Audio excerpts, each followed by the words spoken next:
देखो आज का टॉपिक है प्रकाश का परावर्तन। ठीक है, यही से हम लोगों को स्टार्ट करना था।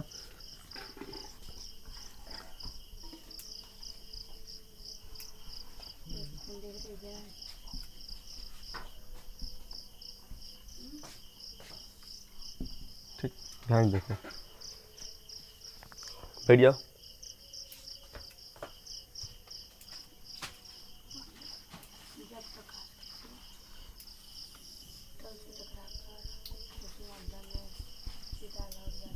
ठीक है, देखो ध्यान से।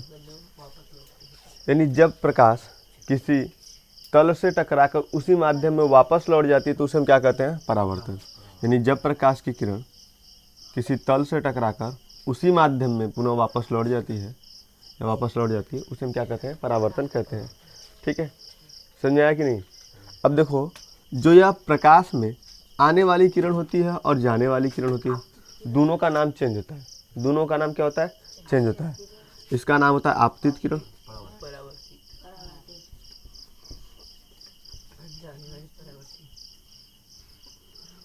और इसको परावर्तित किरण। ठीक है, अब देखो, इन दोनों के ठीक बीचों बीच डाला गया या खींचा गया रेखा अभिलंब कहलाता है। क्या कहलाता है? अभिलंब। ठीक है, क्या कहलाता है? अभिलंब। आपतित किरण, परावर्तित किरण तथा अभिलंब तीनों एक ही तल में आपतन बिंदु पर होते हैं। किस पर होते हैं? आपतन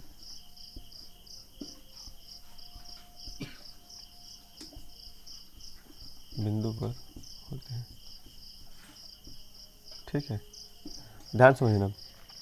यानी आने वाली किरण समझ गए, जाने वाली किरण समझ गए। इन दोनों के बीचों बीच खींची गई रेखा को हम क्या कहते हैं? अभिलंब। क्या कहते हैं? अभिलंब। ठीक है, दोनों के बीच खींची गई रेखा क्या कहेंगे? अभिलंब। देखो, यहाँ पर भी एक कोण बनेगा, एक कोण यहाँ पर भी बनेगा। बनेगा कि नहीं बनेगा?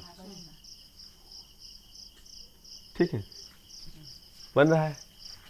अब देखो, इसके और इसके यानी अभिलंब और आपतित किरण के बीच में एक कोण बन रहा है और अभिलंब और परावर्तित किरण के बीच में एक कोण बन रहा है। तो आने वाली जो किरण होती है और अभिलंब के बीच में जो कोण बनता है उसे हम कहते हैं आपतन कोण। क्या कहते हैं? आपतन कोण। और अभिलंब तथा परावर्तित किरण के बीच में क्या होता है? परावर्तन कोण। परावर्तन कोण। ठीक है, ध्यान से समझना आप। अब कहता है कि परावर्तन के दो नियम होते हैं। परावर्तन के दो नियम होते हैं, यानी परावर्तन कैसे काम करता है यह भी बहुत जरूरी है। परावर्तन कैसे काम करता है तो हम लोग देखते हैं परावर्तन कैसे काम करता है। तो पहला कहता क्या है कि आपतित किरण, परावर्तित किरण तथा अभिलंब या डाला गया अभिलंब तीनों एक ही तल पर आपतन बिंदु पर स्थित होते हैं।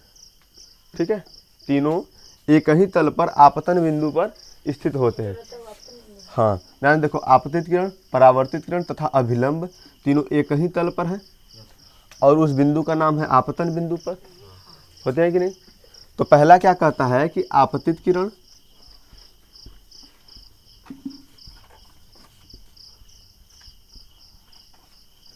परावर्तित किरण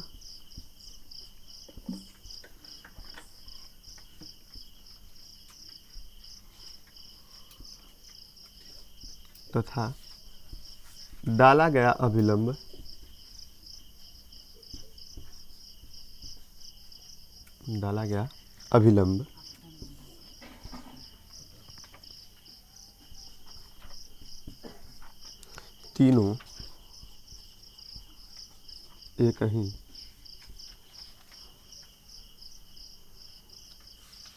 तीनों एक ही तल आपतन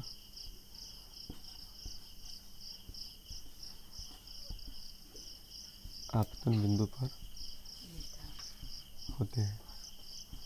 ठीक है, यह परावर्तन का पहला रूल होता है। यानी पहला रूल, यानी इसी प्रकार से परावर्तन काम करेगा। यानी आपतित किरण, परावर्तित किरण तथा डाला गया अभिलंब तीनों एक ही तल आपतन बिंदु पर स्थित होते हैं। देखो, आपतित किरण भी वही है, परावर्तित किरण भी वही है, अभिलंब भी वही है कि नहीं? दूसरा नियम क्या कहता है कि आपतन कोण तथा परावर्तन कोण दोनों बराबर होते हैं आपस में। ठीक है, इसको हम लोग क्या कहते हैं, आपतन कोण को आई नाम रखते हैं, इसको आर नाम रखते हैं। ठीक है,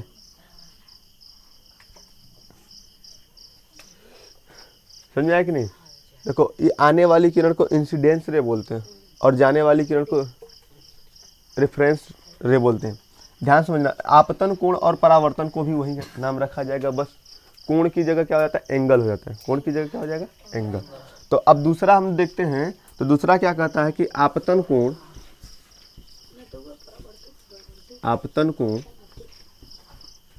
तथा परावर्तन कोण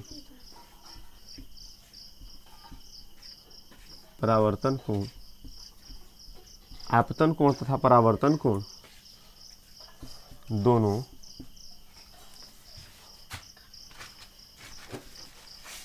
बराबर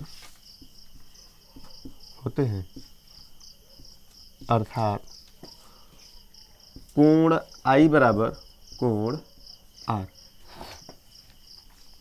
यानी जितना मान कोण आई का होगा उतना मान कोण आर का होगा, जितना मान कोण आई का होगा उतना मान कोण आर का होगा।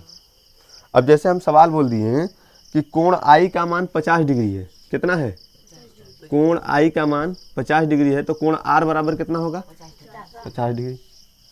समझ में आया कि नहीं? ध्यान समझो, क्या चीज दिख, अच्छा यहाँ से नहीं दिख रहा है, चलो ऊपर लिख देते हैं।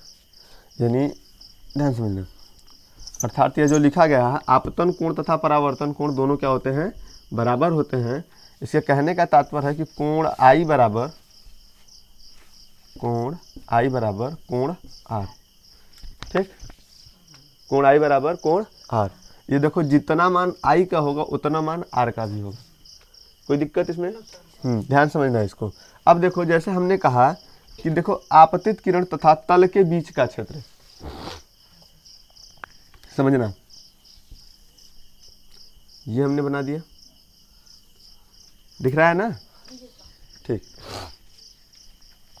यह क्या है, तल है। यह कौन सा है, आपतित किरण। ये डाला गया अभिलंब। ठीक है, ध्यान, आपतित किरण तथा तल के बीच में बना कोण 30 अंश का है।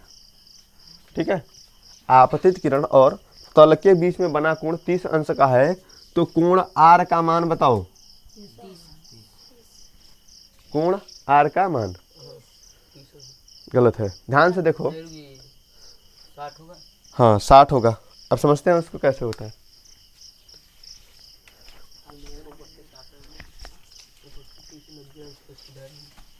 इसको नीचे वाला साफ कर दे रहे हैं ना, ध्यान से इसको साफ करके इसको बताते हैं। ठीक है,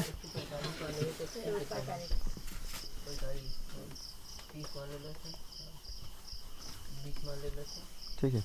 परावर्तन में देखो ज़्यादा सवाल नहीं आता है, परावर्तन में कुछ ही सवाल रहते हैं। अरे आकाश, शांत रहो,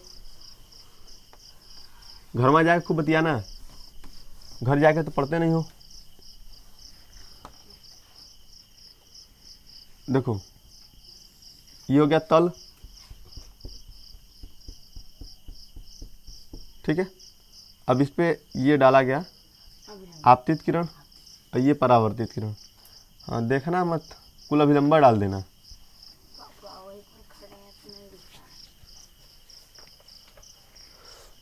ठीक है, हम क्या बोले, तल तथा आपतित किरण, ठीक है, तल तथा आपतित किरण के बीच बना कोण, यानी तल और आपतित किरण के बीच का बना कोण 30 अंश का है।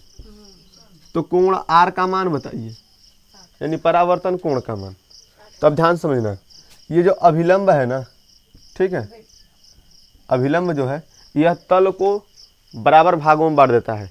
तो तल एकदम सीधा है, तल एकदम सीधा है तो कितने अंश का होगा, 180। अब जब इसको बराबर भागों में बांटेगा तो एक अभिलंब खींचा गया अर्थात 2 भागों में बांटेगा। यानी यह जो अभिलंब होता है वह क्या करता है, दोनों को 90 अंश में बांट देता है, 90 अंश में बांट देता है कि नहीं। तो अब देखो, जो कोण आई है और तल है, कोण जो आई है और तल है, दोनों मिला के 90 अंश के होंगे। तो अतः हम कह सकते हैं तल का कोण अब प्लस कोण आई बराबर 90 अंश हो जाएगा। अब कोण आई बराबर यह 30 पक्षांतर कर देंगे, क्या हो जाएगा 90 माइनस 30 कितना हो जाएगा 60, अर्थात कोण आई बराबर क्या आ गया 60 आ गया। कोण आई बराबर क्या आ गया 60। तो अभी बताए थे यानी परावर्तन का दूसरा नियम को आई बराबर कोण आर, यानी जितना मान आई का होगा उतना मान आर का भी होगा। अब आर का मान कितना होगा 60। समझ में आया कोई दिक्कत?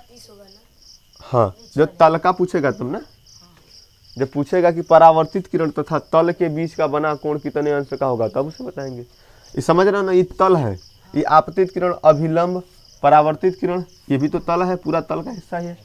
ठीक, यह परावर्तन है। समझ आया कि नहीं परावर्तन? अब देखो ध्यान से, परावर्तन दो प्रकार के होते हैं। परावर्तन कितने प्रकार के होते हैं? दो प्रकार के। ठीक है, परावर्तन कितने प्रकार के होते हैं? दो प्रकार के। एक होता है नियमित परावर्तन और एक होता है अनियमित परावर्तन। इसको हटा दें। ठीक है, इसी प्रकार से सवाल आएगा इस पे, इससे एक्स्ट्रा सवाल नहीं देगा, इससे एक्स्ट्रा सवाल नहीं देगा। अरे तो क्या दिक्कत है, जान लो ना।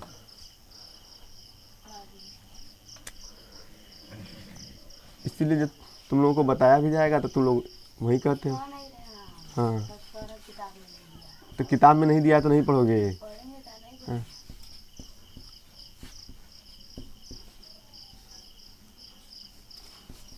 नियमित परावर्तन और अनियमित परावर्तन।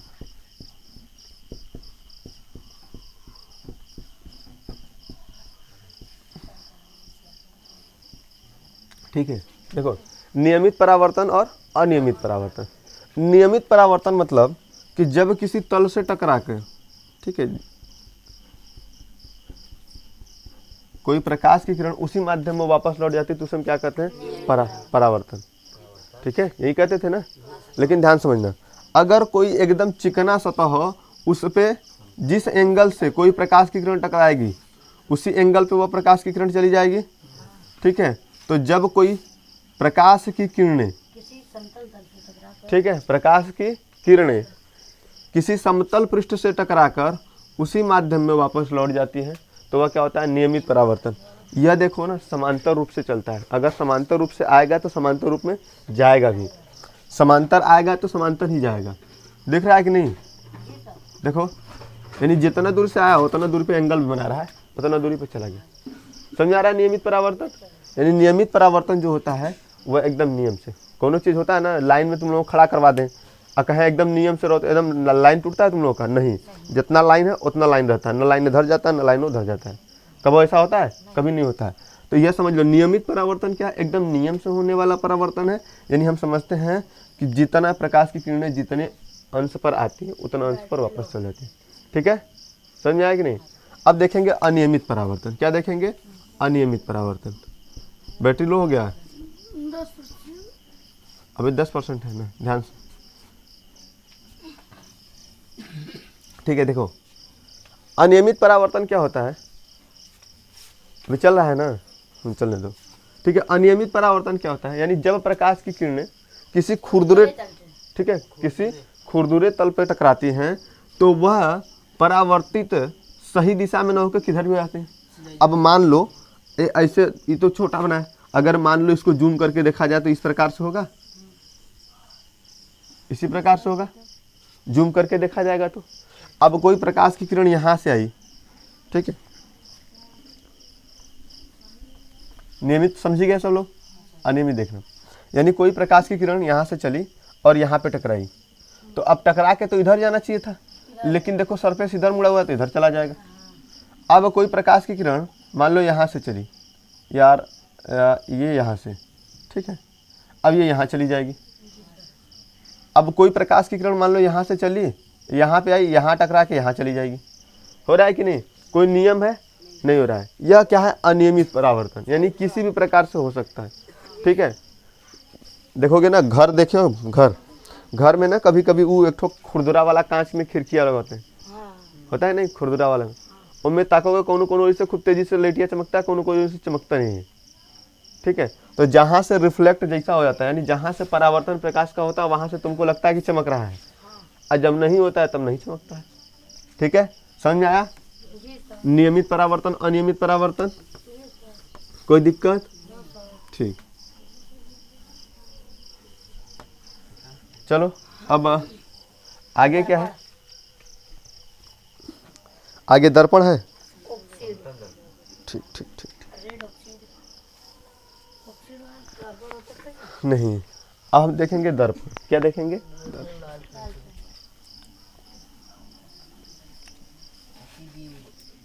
देखो ध्यान से समझना है यहीं पर, ठीक है।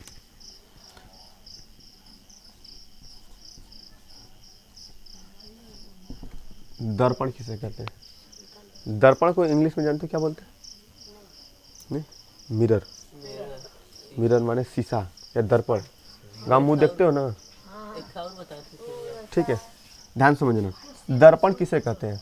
देखो, जब किसी कांच के टुकड़े पर, ठीक है, या जब किसी प्लेन या समतल कांच पर लाल ऑक्साइड का कलई कर दिया जाए। किसका? लाल ऑक्साइड, जिसको रेड ऑक्साइड भी बोलते हैं, रेड ऑक्साइड।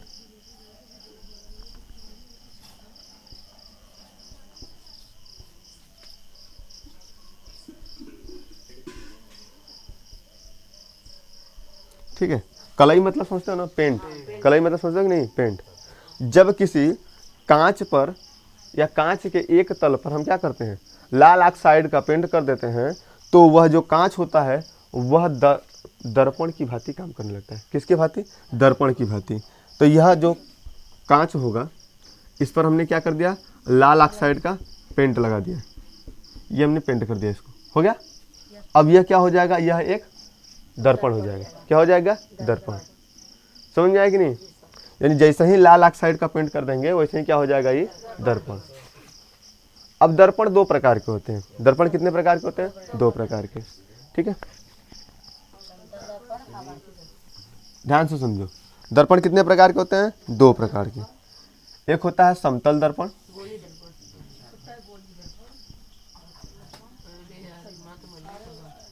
समतल दर्पण और गोलीय, ठीक है,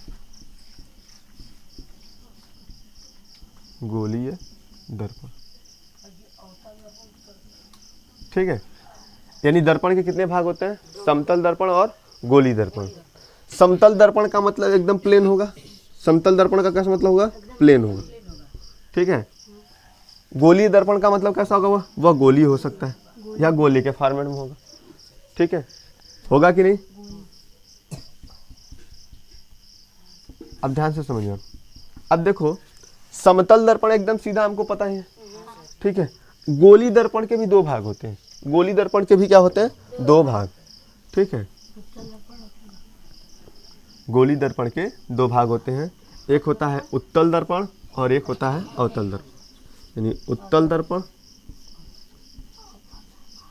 और अवतल दर्पण।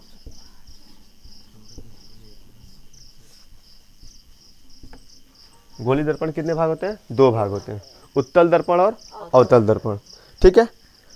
समतल दर्पण समझ गए हो? अब उत्तल दर्पण देखना। उत्तल दर्पण कैसा होता है?